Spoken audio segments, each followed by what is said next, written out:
Okay, so it's all baked. Get one of those jellyfish here. I recommend either you blow on them, run them under some water, because the powder, especially if you really dumped a lot on there, it can flow in the resin. It's up to you. Yeah. Okay, so this is a UV resin. I'm just going to do a little bit of it. You can use any resin you're familiar with. I just like this because it's easier to control because it's very viscous and it cures very quickly.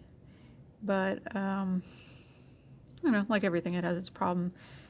And it's on the more expensive side. I mean, for how much you use of it for something like this, it doesn't really matter. But, for some people that might be a concern. The resin I use for my fish, I buy that. It costs me about $1 an ounce. This one's more, but it's fine for small pieces and jewelry. Okay, so the cool stuff about UV resin is you see it's in there, and then you just put the light on it, and it cooks very, very quickly. You can technically just put it in the sunlight, but I don't want to. I want it to go fast. All right. See, is that tacky? A little bit. It doesn't really matter because it's going to get covered over, but I'm probably going to reposition this a bunch and I don't want it to be annoying about it. Cook. It's a little tacky, but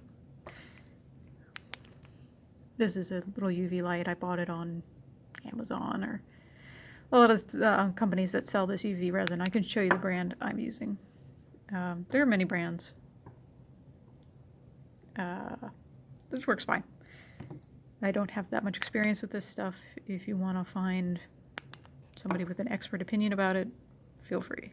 I recommend it. Okay, so yeah, see, it's a little bit resistant to me sliding around.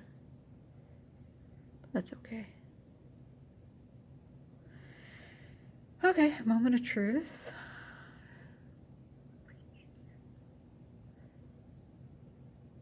Will it dome better now that I have a deeper pocket? Let's find out. And if it doesn't, that's okay. It'll still look neat.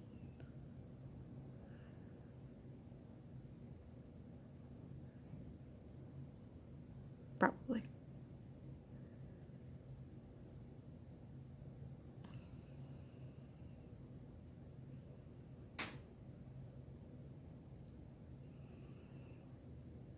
Yeah, normal resin is not my friend when it comes to these kind of projects. It just goes everywhere.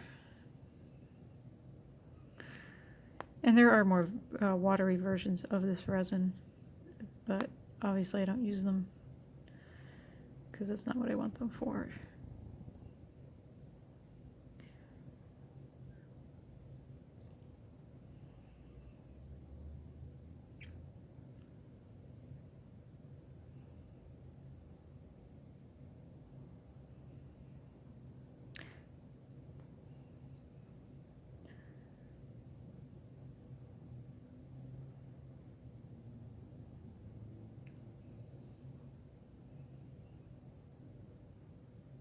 There's also a flexible pine. That's pretty cool. I haven't tried that yet.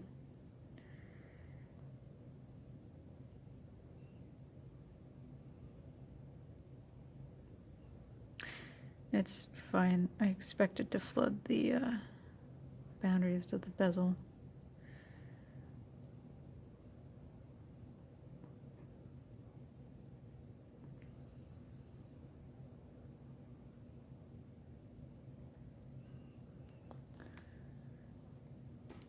Alright. Gonna use my little stick. This is just a skewer for cooking. I actually find them really helpful for a lot of projects. And they're cheap and abundant. And disposable. All the good things. And they're bamboo, so pretty environmentally friendly.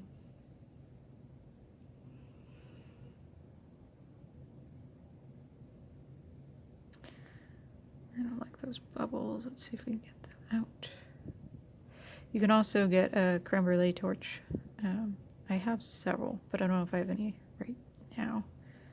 that I can grab, but you just dust it over. In normal resin, you can actually blow on it because the carbon dioxide in your lungs will pop it. But I haven't tried it on this type of resin, actually. So we can get that stuck in there. I'm a little worried about this one. See if we can get that in there.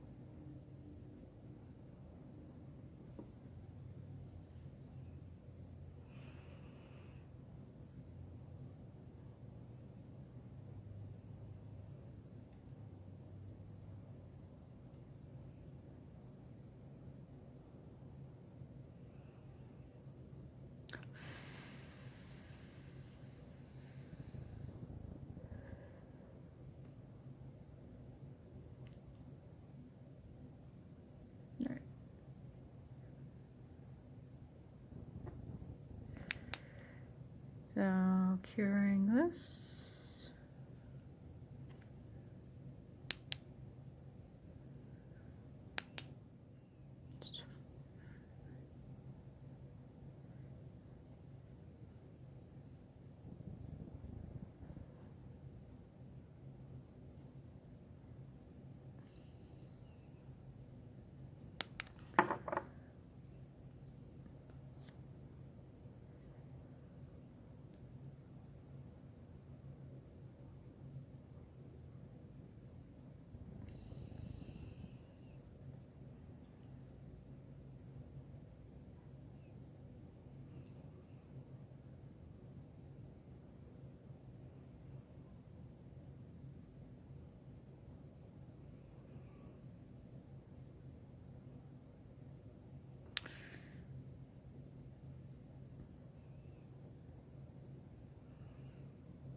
Okay, let's cook that up.